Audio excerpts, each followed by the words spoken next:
Pai e filho brigam judicialmente por conta das relações afetivas. E agora o Supremo Tribunal Federal deverá dizer se pagar pensão alimentícia basta ou se dar amor é uma exigência legal. A justiça pode obrigar um pai a gostar de um filho? Este é o principal tema de hoje do Pensamento Jurídico, uma produção da Associação dos Magistrados Mineiros, a AMAGES. Para falar sobre o assunto, nós vamos conversar com o juiz Cleiton Rosa de Rezende, que é titular da 5ª Vara de Família da comarca de Belo Horizonte. Ele é magistrado há 15 anos e já passou por 4 comarcas: Araçuaí, Contagem, Vespasiano e agora Belo Horizonte. Doutor Cleiton, obrigado pela presença e participação aqui no Pensamento Jurídico. Eu que agradeço. Bom, nós teremos ainda o quadro Pensamento Literário, em que o senhor fará indicações de leitura para os nossos telespectadores. Não teremos, lamentavelmente, hoje a participação dos estudantes no quadro Pensamento Universitário, estudantes de faculdade de Direito, que me ajudariam a entrevistá-lo.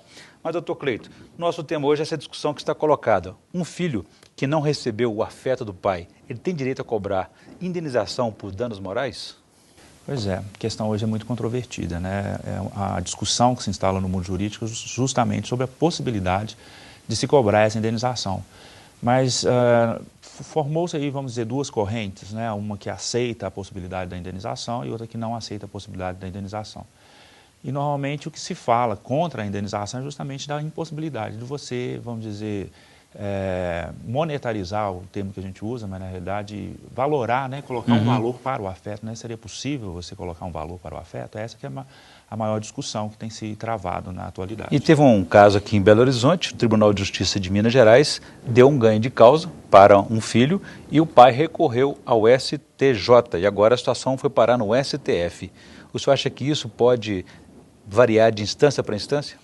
A questão do entendimento, ele vai variar de acordo com o próprio momento, a própria questão, o caso a caso, né? No caso concreto, em algumas situações é possível você verificar realmente a existência de um dano moral.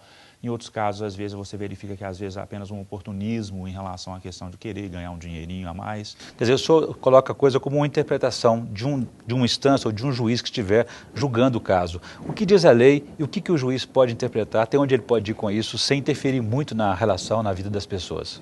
Na realidade, a grande dificuldade é realmente apurar a existência do dano moral. O que é esse dano moral? Qual seria o dano provocado pela Só para dar um exemplo para a gente como é que é isso, pode ser diferente dos casos comuns? Olha, os casos concretos que a gente normalmente vê, por exemplo, o pai, hoje é muito comum, né, as famílias que a gente chama de reconstituídas, né? Você separa da primeira família, forma uma segunda família. Na segunda família tem filhos, normalmente, como tem na primeira. Então, o filho da primeira família se sente rejeitado porque ele dá tudo para o filho da segunda família e não dá nada para o filho da primeira família. Semana passada mesmo eu vi uma menina reclamando, falava, você fez uma festa de 15 anos para minha irmã e não fez nada para mim.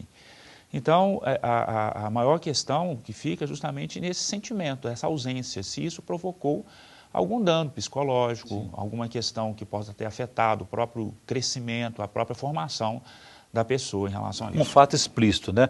Por exemplo, eu falei sobre a questão do legal. Pagar pensão alimentícia é uma exigência legal.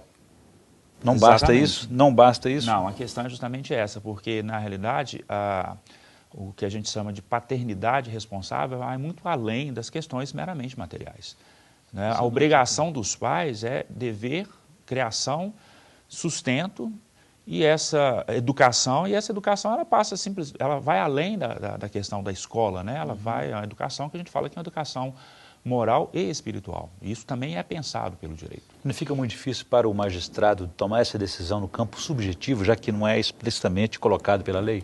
Por isso que você tem que analisar o caso concreto.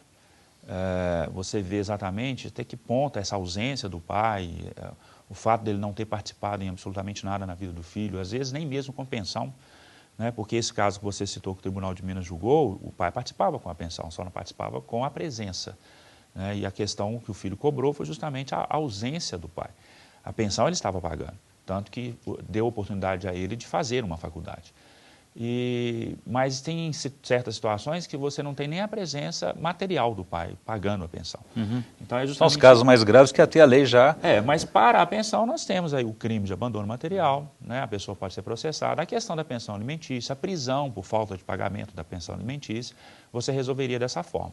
Agora, a grande questão é como resolver a ausência moral e espiritual do pai. Mas a justiça pode obrigar um pai a gostar de um filho, por exemplo, como esse é o drama hoje, o dilema do STF? A questão seria não obrigar a gostar, mas pelo menos chamar a atenção que ele descumpriu aquilo que era um dever.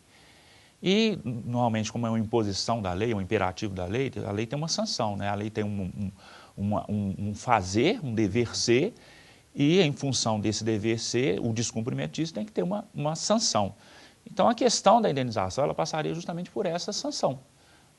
Não obrigar a pessoa a amar, mas, de certa forma, obrigá-la a cumprir um papel, a cumprir um dever. Então, eu não diria, você não tem que amar seu filho, você não é obrigado a amar seu filho, mas você realmente tem que cumprir o seu papel de pai. Eu costumo brincar, às vezes eu falo com as pessoas em sala de audiência, eu falo, olha, você não é obrigado a ficar de beijinho e abraço, mas colocou no mundo, tem obrigações a serem cumpridas. E essas obrigações vão muito além do material. Não seria mais adequado procurar um psicólogo ou até mesmo a justiça mandar os dois para uma terapia? Enfim, mas eu gostaria que o senhor falasse sobre isso no próximo bloco. E a gente volta em 1 minuto.